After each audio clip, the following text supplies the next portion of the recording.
Eh bien, aujourd'hui, je vous invite à voir une battle de la monnaie. Nous avons d'un côté la monnaie physique qu'on a en poche, les euros, les dollars, les dirhams, les cedis ou encore les francs CFA, objet de cette vidéo. Et de l'autre côté, la monnaie numérique décentralisée, la crypto-monnaie, qui fait tant jaser mais dont pas suffisamment de personnes ne cernent les vrais enjeux qu'elle représente, surtout pour nous, les prisonniers de la zone franc des colonies françaises d'Afrique. Je vais essayer de parler le plus simplement possible, car très souvent, quand il s'agit de crypto-monnaie, les gens bloquent tout de suite en disant « Oh là là là là, ça vaut même pas la peine de commencer, moi je comprends rien à tout ça ». Au contraire, c'est indispensable d'en parler et je vais vous expliquer pourquoi. Que le match commence. Quand j'étais encore en Côte d'Ivoire, j'envoyais de l'argent à mon fils en Angleterre à travers des virements MoneyGram parce qu'il y avait un bureau juste à côté de son lycée. Je ne l'envoyais pas par virement bancaire parce que depuis la Côte d'Ivoire, si tu veux envoyer de l'argent hors de la zone UEMOA, tu ne dois pas et tu ne peux pas dépasser 500 000 francs CFA par jour. Donc si tu dois envoyer 1,3 million par exemple, tu es obligé d'échelonner ça sur 3 jours avec les frais exorbitants qui vont avec. Je n'ai jamais eu de problème lors de l'envoi par MoneyGram, mais depuis que j'ai été expulsée vers la Suisse, chaque fois que j'essaye d'envoyer de l'argent à mes proches en Côte d'Ivoire ou au Cameroun, j'ai des problèmes. Les transactions Western Union sont mises en suspens. Je dois rappeler le service sécurité pour répondre à des milliers de questions indiscrètes. Est-ce que je connais la personne à qui j'envoie? Pourquoi la personne a besoin de cet argent? Quel est le motif de l'envoi? Qui est la personne? Une fois, on m'a même demandé si j'étais sûre que ma mère n'était pas une arnaqueuse. Et parfois même, Western Union, unilatéralement, décide de ne pas procéder à la transaction et de l'annuler. Toi-même, ton propre argent que tu as travaillé pour gagner là, tu ne peux pas en disposer comme tu veux parce que dans le système bancaire classique, c'est le banquier qui est le maître de ton argent. Et que ce soit Western Union, que ce soit la banque XYZ, que ce soit la banque centrale, c'est eux qui sont les patrons de l'argent que toi, tu as gagné à la sueur de ton front. Et puis quand tu t'étonnes de ces questionnements, de ce flicage, on t'explique que c'est à cause des brouteurs et du blanchiment. C'est pénible. Et puis soyons francs, le plafonnement de nos cartes bancaires, dont la levée est aussi sujette à la décision du banquier, équivaut à une autre castration monétaire. Ailleurs, les gens ont des cartes de crédit, c'est-à-dire que s'ils ont de l'argent en banque, on leur donne une carte qui leur permet d'acheter ce qu'ils veulent, quand ils veulent, comme ils veulent, où ils veulent, tant qu'ils ont de l'argent sur leur compte ou qu'ils sont dans la limite du crédit qui leur a été accordé. Nous, en Afrique francophone, on ne nous donne pas de carte de crédit. Souvent, ce qu'on nous présente comme des cartes de crédit, ce sont en fait des cartes de débit. C'est-à-dire qu'on vous donne une carte Visa qu'on a plafonnée à un montant de 2,5 millions et puis tu ne peux pas dépenser plus de 5 millions par mois avec. Si tu veux acheter quelque chose qui vaut plus de 2,5 millions, tu ne peux pas, même si tu as des centaines de millions dans ton compte en banque. J'ai un ami qui est allé à Dubaï l'autre jour. Une opportunité d'affaires s'est présentée, il devait payer 5,5 millions. Il était serein car il avait 30 millions sur son compte en banque. Il veut régler avec sa carte. C'est là qu'il se rend compte des limites qui lui sont imposées. Genre, il doit d'abord aller négocier avec son banquier pour voir s'il est d'accord de le laisser dépenser son propre argent qui dort dans leur banque. Et pendant qu'on te bloque comme ça, les ressortissants des autres pays saisissent la balle au bond et prennent leur part dans le business mondial duquel nous sommes de facto exclus ou bien où nos interactions sont limitées. Les crypto-monnaies ont été créées pour tous ceux qui, comme moi, comme mon pote, comme plein de gens, en ont marre d'être frustrés par la dictature intrusive des banques et de se faire traiter comme des bandits ou des mendiants quand ils veulent dépenser leur propre argent durement gagné. Alors certes, l'État doit mettre en place des systèmes pour prévenir ou réduire la délinquance financière. Et si vous avez des preuves, alors bloquez les comptes de ces délinquants. Mais si vous n'avez pas la preuve, vous ne pouvez pas pourrir la vie de millions de gens parce que vous voulez bloquer 2 ou 3 ou 4 personnes que vous connaissez d'ailleurs très bien. Laissez les gens travailler, laissez les gens vivre. Dans les pays qui fonctionnent bien, le rôle de l'État est de s'assurer que le citoyen est libre. Mais au lieu de ça, de plus en plus, il se transforme en machine à oppresser, à surveiller, à pourrir la vie des gens. Les créateurs de crypto-monnaies ont identifié ce besoin de liberté, de flexibilité, de souveraineté, de réactivité des utilisateurs et ont apporté la solution. Donc, que les États nous excusent, mais c'est dans la crypto-monnaie décentralisée que nous, là, on va aller se chercher. Je ne vais pas vous refaire tout un cours sur notre monnaie parce que je pense qu'il y a suffisamment de vidéos et de documents qui explicitent le franc CFA. Je vais vous lier là une ou deux vidéos du professeur Mamadou Coulibaly, qui est l'autorité mondiale sur la question. Et je vais aussi vous mettre en commentaire les liens de deux bouquins que je vous recommande pour approfondir vos connaissances.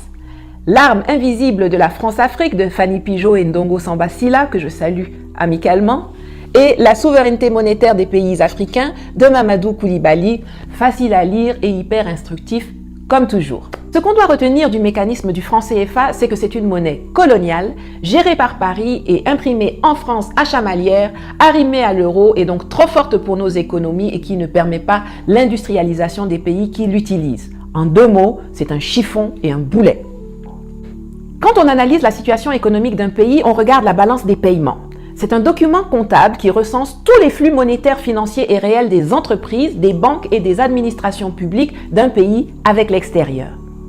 Établie par la Banque centrale, elle est composée de la balance commerciale qui retrace toutes les importations et les exportations de biens et la balance des invisibles qui englobe des biens, l'ensemble des échanges de biens immatériels avec l'extérieur. Donc il y a le tourisme, les assurances, les transferts de fonds, les échanges de services, les revenus du travail, les revenus financiers, les dons publics et privés, etc.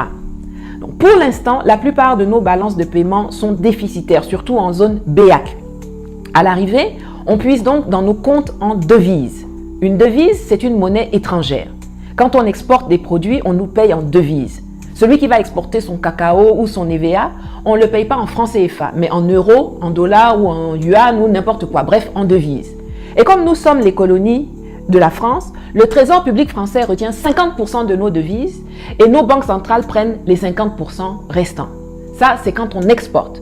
Quand on importe, on puise dans ces 50% restants pour aller acheter à l'extérieur. Et parce que notre front anti-CFA les a fait trembler, Macron et Ouattara ont blagué leur monde en annonçant en décembre 2019 la fin de la centralisation des réserves de change auprès du Trésor public français. Ça veut dire qu'en théorie, les 50% qui sont kidnappés par la France peuvent être placés par nos dirigeants dans d'autres banques à des taux plus intéressants que ceux fournis par le Trésor public français. Mais factuellement, depuis 1 an et demi que l'annonce a été faite, rien n'a changé. De toute façon, le changement annoncé ne concernait que la zone Afrique de l'Ouest, pas l'Afrique centrale. Structurellement, nos économies ne sont donc pas positionnées pour nous conduire vers le développement.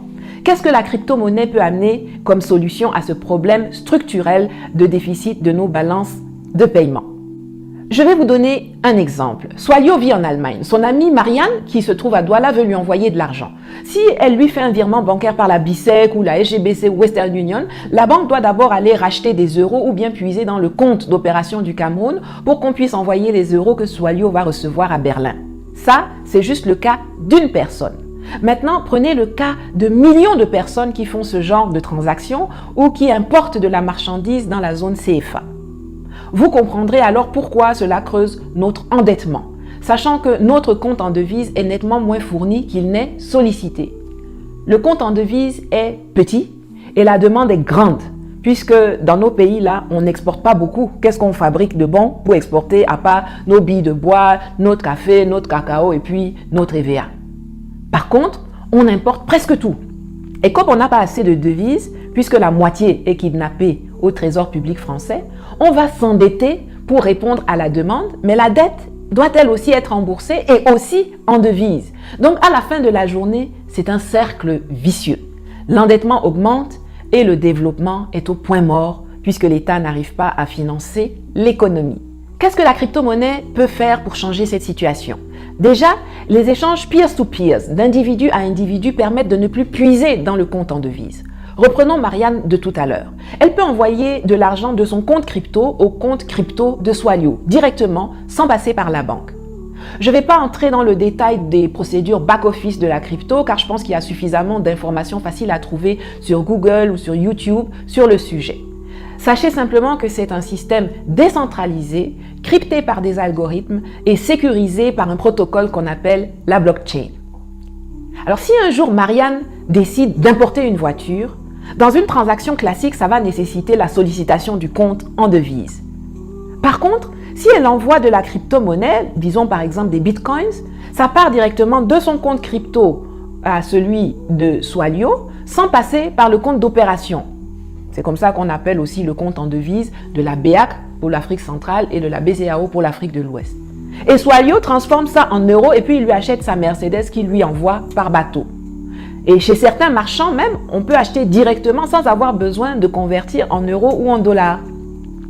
La démultiplication de ce genre de transactions en crypto-monnaie, tout en permettant les échanges, va donc soulager le compte en devise de nos États, puisqu'une partie des importations se fera sans avoir recours à lui, ce qui provoquera moins de tensions pour répondre à la demande.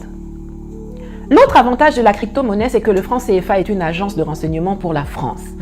Quand on passe par la crypto-monnaie, la France perd l'accès à un certain nombre d'informations qui lui servent aujourd'hui à asseoir sa domination sur nos États.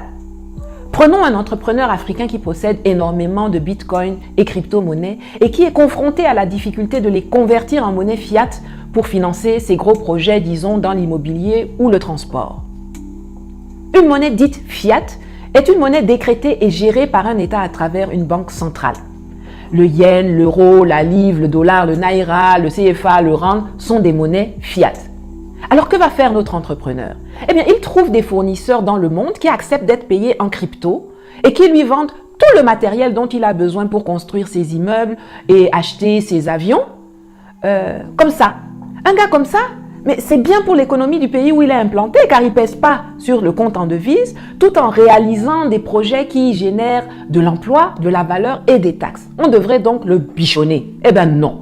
Chez nous, ces gens-là sont pourchassés et persécutés par nos gouvernements car avec l'utilisation de la crypto, les maîtres à Paris n'ont plus l'occasion de bloquer en amont lors du financement les projets qui pourraient faire de la concurrence à leur monopole protégé sur le terrain ou qui pourraient conduire à une industrialisation qui serait excellente pour nos populations, mais terrible pour eux. Car eux, ce qui les arrange, c'est le système actuel.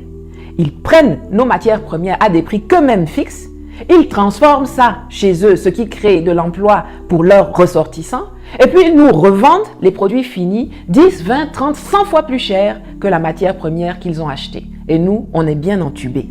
Les États en général sont assez énervés par la crypto-monnaie car ils perdent un peu de leur souveraineté dans un domaine dans lequel ils ont le monopole. Mais la France l'est encore plus car elle perd un outil d'espionnage inestimable. En effet, avec le franc CFA, quoi que vous fassiez, quoi que vous achetiez, les fonctionnaires du Trésor public français sont au courant. C'est d'ailleurs comme ça qu'ils tiennent nos chefs d'État et nos gouvernants. Ils savent parfaitement combien ils détournent, où ils détournent et où ils planquent l'argent qui devrait servir à développer nos pays. Mais tant qu'ils servent avec zèle les intérêts de la métropole, celle-ci les couvre en pratiquant le motus et bouche cousue. Mais si un jour ils veulent se rebiffer, alors les dossiers sur eux et leurs familles vont sortir net, comme par magie. J'entends souvent dire que certains de nos présidents ont envie de sortir du franc CFA mais qu'ils ont peur d'être tués. Laissez-moi rigoler. Ils ont peur en effet, mais pas d'être tués. Ils ont peur d'être lâchés par leurs parrains, de voir toute leur magouille dévoilée et de perdre la jouissance de tout le patrimoine qu'ils ont volé à leur peuple pendant leur décennie au pouvoir. Les adversaires de la crypto arguent que les monnaies virtuelles sont à combattre parce qu'elles servent le financement du terrorisme et favorisent le blanchiment d'argent. Je challenge cette assertion pour plusieurs raisons. D'abord, parce que c'est faux de les présenter comme le principal outil de financement du terrorisme. Même si certaines transactions se font en crypto, c'est vraiment une quantité résiduelle par rapport à tout le fric qui tourne dans ce monde. Un rapport de Chainalysis, publié en janvier 2021, établit que les activités criminelles liées aux crypto-monnaies ne représentent que 0,34% des échanges en 2020, soit 10 milliards de dollars. Et puis, bon, les plus grands terroristes que sont l'armée française et ses mercenaires de la Légion étrangère, ceux-là, ils ne sont pas payés en crypto que je sache. Et si j'ai 10 milliards en bitcoin, il faut d'abord que je transforme ça en monnaie fiat pour aller distribuer aux Dozo, à Amadé Ouérémy ou aux autres terroristes et rebelles financés par la France et l'Occident sous les tropiques. Je transforme ça où? Et puis vous ne pouvez pas savoir. Ce n'est pas la crypto-monnaie qui entretient le terrorisme. Ce sont les armes qui sont fabriquées et vendues. Les 5 plus grands producteurs d'armes de la planète sont les 5 membres permanents actuels du Conseil de l'insécurité de l'ONU. Donc s'ils veulent combattre le terrorisme, ils n'ont qu'à arrêter de fabriquer des armes. Ce sera déjà un bon début. Quant au blanchiment d'argent, Une enquête de l'ICIG, publiée l'an dernier, a établi que la Deutsche Bank, la principale banque allemande, a blanchi 1300 milliards de dollars et que la banque américaine JP Morgan, elle, a blanchi 514 milliards de dollars entre 2000 et 2017. Je cite, « Le service de renseignement financier américain FinCEN montre le rôle central des grandes banques systémiques dans la circulation des flux d'argent sale liés à la fraude, à la corruption, au crime organisé et au terrorisme », a écrit le journal Le Monde le 20 septembre 2020. Donc vraiment, si on veut combattre les plus grands délinquants et les flux financiers illicites, c'est à Wall Street, à la City ou à Francfort que ça se passe plutôt que dans le monde des crypto-monnaies. S'il est vrai que seul un président en exercice peut mettre fin au franc CFA, il n'en reste donc pas moins que nous avons déjà, en tant que citoyens et entrepreneurs, la possibilité de lui échapper grâce à la crypto-monnaie. Si des individus, sous prétexte de tenir le BIC ou de jouir des prérogatives de la puissance publique, veulent freiner les autres, il est du droit et même du devoir de ces autres de se tourner vers la solution alternative que constitue la crypto-monnaie, et il y en a toute une foison. Dans la bataille d'aujourd'hui, le match a été gagné par la crypto-monnaie. 1. L'envoi d'argent coûte moins cher. 2. Il n'y a pas d'intermédiaire. 3. C'est décentralisé. Et 4. Les énergies sont libérées.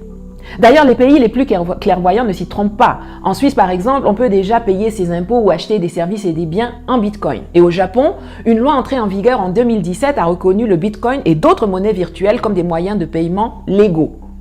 Face à l'avancée inéluctable de la crypto-monnaie, les banques centrales européennes et américaines, après l'avoir combattue avec acharnement, essaient maintenant de squatter le terrain en disant qu'ils vont lancer une crypto basée sur l'euro ou le dollar. Ils pensent vraiment qu'ils ont affaire à des gaous. Comme pour le CFA là, c'est pas le nom qui dérange, mais le fait que ces monnaies soient gérées de façon centralisée. C'est pour cela qu'il est important de sensibiliser les populations africaines à cette thématique et c'est le but de ma vidéo d'aujourd'hui. Attirer votre attention sur les potentialités que les monnaies virtuelles nous offrent, non seulement pour nous enrichir, mais également pour échapper à la dictature des banques et de nos États et au contrôle et à la domination nuisible de la France. Nous, Africains, on doit s'intéresser à ça. Nos gouvernants de la zone CFA, s'ils étaient intelligents, devraient aussi s'atteler à devenir des havres pour les entreprises de crypto. Car les réticences de certains États envers la monnaie numérique ne tiennent pas en ce qui nous concerne. En général, comme je l'ai dit tantôt, les États ont deux soucis. D'une part, la maîtrise de la souveraineté monétaire. Or, en zone CFA, là, on n'a jamais eu de souveraineté monétaire parce que c'est la France qui pilote notre monnaie. D'autre part, l'usage de la monnaie comme un instrument de politique économique. Quand vous regardez les informations, vous voyez à la télé que la Banque centrale américaine dévalue ou révalue le dollar. Vous entendez que la Banque centrale chinoise ou la Banque centrale ghanéenne dévalue ou révalue le yuan ou le cedi, etc. Or, chez nous, on n'a pas ça. On est arrimé fixement à l'euro. La monnaie chez nous n'est ni un instrument de politique économique, ni un outil de souveraineté. Mais qu'est-ce qu'on attend pour se lancer ?